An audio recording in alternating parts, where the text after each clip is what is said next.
అప్పుల బాధలు వెంటాడుతున్నాయా? అయితే 6 జేవిఆర్ వారి జాతిరత్నాలు ధరించండి.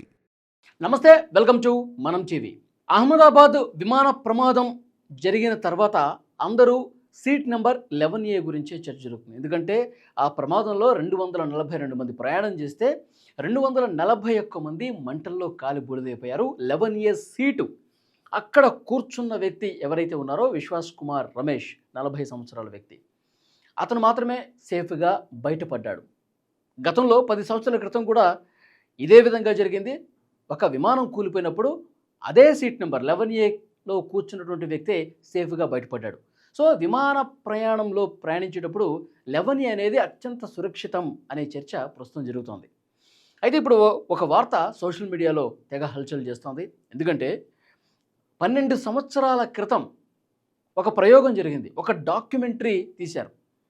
బోయింగ్ 727 కూలిపోతే అసలు విమానాలు కూలిపోయినప్పుడు పరిస్థితులు ఏంటి, మానవుల ప్రయాణం చేసినప్పుడు ఏ సీట్లో కూర్చున్న వ్యక్తికి ఏమన్నా బతికే అవకాశం ఉందా, ఈ ప్రయోగం జరిగింది.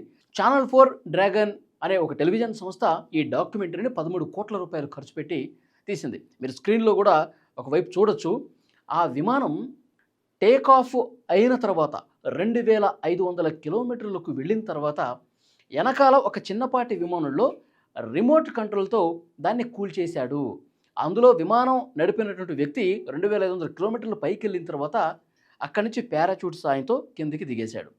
వెనకాల ఒక చిన్నపాటి విమానంలో ఉన్న వ్యక్తి రిమోట్ సాయంతో దాన్ని కూల్చేశాడు. అయితే ఈ ప్రయోగం చేయడానికి ముఖ్య ఉద్దేశం ప్రయాణికుల సేఫ్టీ, విమానం యొక్క సేఫ్టీ ఏ విధంగా ఉంటుంది, ఏ సీట్లో కూర్చున్న వ్యక్తి బతికే అవకాశం ఉంది, లేదంటే అసలు అవకాశమే లేదా. సో దీన్ని తెలుసుకోవడం కోసం 12 ఏళ్ల క్రితం బోయింగ్ 727 మీద ప్రయోగం చేశారు. అయితే అందులో మనుషులను ఎలా పెట్టారంటే మనిషి బొమ్మలను పెట్టారు. మానవ శరీరం యొక్క ఎముకలు ఏ విధంగా ఉంటాయి, ఎంత పటిష్టంగా ఉంటాయి, ఎంత దృఢంగా ఉంటాయి, తల నుంచి కింద కాలి వరకు కూడా ఆ స్ట్రక్చర్ ఏ విధంగా ఉంటుందో దాన్ని ఆర్టిఫిషియల్గా తయారు చేసి ఆ బొమ్మలన్నీ కూడా విమానంలో ఉన్నటువంటి అన్ని చైర్స్లో నింపేశారు. నింపేసిన తర్వాత 3 రకాల పద్ధతులు ఫాలో అయ్యారు సీట్ బెల్ట్కి సంబంధించి. ఒకటి బ్రెస్ట్ దగ్గర పెట్టారు, ఒకటి నార్మల్గా పెట్టారు, ఇక మూడోది అసలు బెల్ట్ లేకుండా పెట్టినటువంటి పరిస్థితి ఉంది. ఇప్పుడు ఆ ప్రయోగం చేసిన తర్వాత ఆ విమానాన్ని కూల్చేసిన తర్వాత పరిస్థితి ఏంటి అంటే మొత్తం క్రాష్ అయిపోయింది, తునాతునకలు అయిపోయింది. ఆ తర్వాత దాని మీద అనాలిసిస్ మొదలుపెట్టారు. పూర్తిగా 1 నుంచి 11 వరకు ఈ సీట్లు ఏవైతే ఉన్నాయో ముందు భాగంలో ఎవరు కూడా బతికే అవకాశం లేదు. ఎవరికి ఛాన్స్ ఉంది అంటే విండో సీటు పక్కన కూర్చున్న వ్యక్తులు ఎవరైతే ఉన్నారో, అది కూడా 11 సీట్ల తర్వాత విండో సీటుకి దగ్గరగా ఉన్నటువంటి సీట్స్ ఏవైతే ఉన్నాయో వాళ్ళు కొంతవరకు బతికే అవకాశం ఉంది. ఇక వెనకాల ఎవరైతే కూర్చొని ఉంటారో వాళ్ళకి బతికే ఛాన్స్ 75% ఉంది. ముందు వరుసలో కూర్చున్న వాళ్ళు ఎవరు కూడా బతికే అవకాశం లేదని చెప్పి అందులో తేలింది. ఆ తర్వాత ఆ బోయింగ్ విమానం ఏదైతే ఉందో దాని సామర్థ్యాన్ని కూడా పరిశీలిస్తే పూర్తిగా తునకాంతునకలు అయిపోయింది. పూర్తిగా అసలు క్రాష్ ఎట్లా అయిపోయిందంటే ఆల్మోస్ట్ 99% ధ్వంసం అయిపోయింది. అన్నీ కూడా చెల్లాచెదురైపోయినాయి. దాన్ని ఈ వీడియో చిత్రీకరణ కూడా ప్రయోగానికి సంబంధించి లోపల కెమెరాస్ పెట్టారు, సెన్సర్లు పెట్టారు, ఏ సీటుకు ఎంత ప్రభావానికి లోనైంది ఇది కూడా చాలా క్లియర్గా పకడ్బందీగా క్యాలిక్యులేట్ చేసినటువంటి పరిస్థితుంది. ఇది 12 సంవత్సరాల క్రితం అప్పుడున్న బోయింగ్ 727 పటిష్టత మీద ఈ ప్రయోగం జరిగింది, ప్రయాణికులు ఎంతసేపు అని. సో ఇప్పుడు అంతకు మించి రెట్టింపు సామర్థ్యం ఉన్నటువంటి ప్రయాణికుల భద్రతకు సంబంధించి చాలా హైఫై టెక్నాలజీతో ఇప్పుడు విమానాలు రూపుదిద్దుకున్నాయి. సో అప్పుడు ప్రయోగాన్ని పరిశీలిస్తే విండో సీట్కి ఎగ్జిట్ విండో ఏదైతే ఉందో దానికి దగ్గరగా 11 సీట్ల తర్వాత కూర్చున్న వాళ్ళకి, మధ్యలో ఉన్న వాళ్ళకి కొంతవరకు బతికే ఛాన్స్ ఉంది. ముందు కూర్చున్న వాళ్ళు బతికే పరిస్థితి లేదు, వెనకాల కూర్చున్న వాళ్ళకి 75% మాత్రం ఛాన్స్ ఉంది అని ఈ ప్రయోగం తేల్చినటువంటి పరిస్థితి ఉంది. మొత్తం 13 కోట్ల రూపాయలతో ఈ ప్రయోగం చేశారు.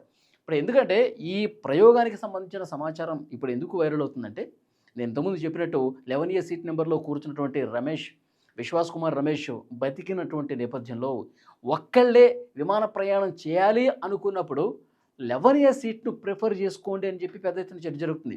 యాక్చువల్గా ఎయిర్ ఇండియా విమానం అనేది అత్యంత సేఫ్టీ. చాలామంది అందులో ప్రయాణం చేసిన వాళ్ళు ఇప్పటికే చాలా విషయాలు చెప్పారు. చాలా కూల్గా ఉంటుంది, చాలా సేఫ్టీ విషయంలో చాలా పకడ్బందీగా ఎయిర్ ఇండియా సామర్థ్యం కలిగి ఉంది, అంత భద్రత తీసుకుంటుంది, అంత క్వాలిటీ ఉంటుంది. సో అలాంటి ఎయిర్ ఇండియా విమానంలోనే ఈ మధ్యకాలంలో ఈ ప్రమాదం జరిగిన తర్వాత కూడా చాలా వీడియోలు మనం చూస్తూ ఉన్నాం. ఏసీ పని చేయట్లేదు, సరిగ్గా చాలా సాంకేతిక సమస్యలు వస్తున్నాయి. టేక్ ఆఫ్ అయిన తర్వాత కూడా మళ్ళీ రిటర్న్ వచ్చేసి ల్యాండ్ అవుతున్నటువంటి పరిస్థితి ఉంది. కాబట్టి ఎయిర్ ఇండియా విమానం తన విమానాలకు సంబంధించిన మెయింటెనెన్స్‌ని ఒకసారి చెక్ చేసుకోవాల్సిన అవసరం ఉంది. ఏసీలు పనిచేయట్లా. ఈ ప్రమాదం జరగకముందు కూడా సేమ్ ఇదే విమానంలో పరిస్థితి ఏంటనేది కూడా ఒక వీడియో రికార్డ్ చేశాడు ఒక ప్యాసింజర్. తర్వాత అతను అహ్మదాబాద్‌లో దిగిపోయాడు. అతను ఒకవేళ అందులో ప్రయాణం చేసుంటే ఉండేవాడు కాదేమో బహుశా. ఎందుకంటే అదే విమానం ఆ రోజు మధ్యాహ్నం అతను అహ్మదాబాద్‌లో దిగాడు. అది ఢిల్లీ నుంచి అక్కడి నుంచి వచ్చింది, అహ్మదాబాద్‌లో ల్యాండ్ అయింది. అహ్మదాబాద్ నుంచి లండన్ వెళ్తుందనమాట. సో అహ్మదాబాద్‌లో అతను దిగే ముందు ఇదే ఈ ఎయిర్ ఇండియా విమానం యొక్క పరిస్థితి అని చెప్పి సోషల్ మీడియాలో పోస్ట్ చేశాడు. ఈ ప్రమాదం జరిగిన తర్వాత అతను పెట్టినటువంటి ఈ వీడియో బాగా వైరల్ అయింది. ఇది ఎయిర్ ఇండియా విమానం యొక్క సిచ్యువేషన్ అని.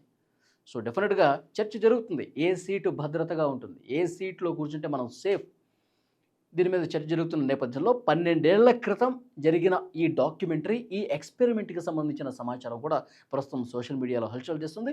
వాళ్ళు చాలా క్లియర్‌గా చెప్పారు. ముందు వరుసలో ఉన్న వాళ్ళందరూ కూడా బతికే ఛాన్సే లేదు. వెనకాల కూర్చున్న వాళ్ళు 75% బతుకుతారు.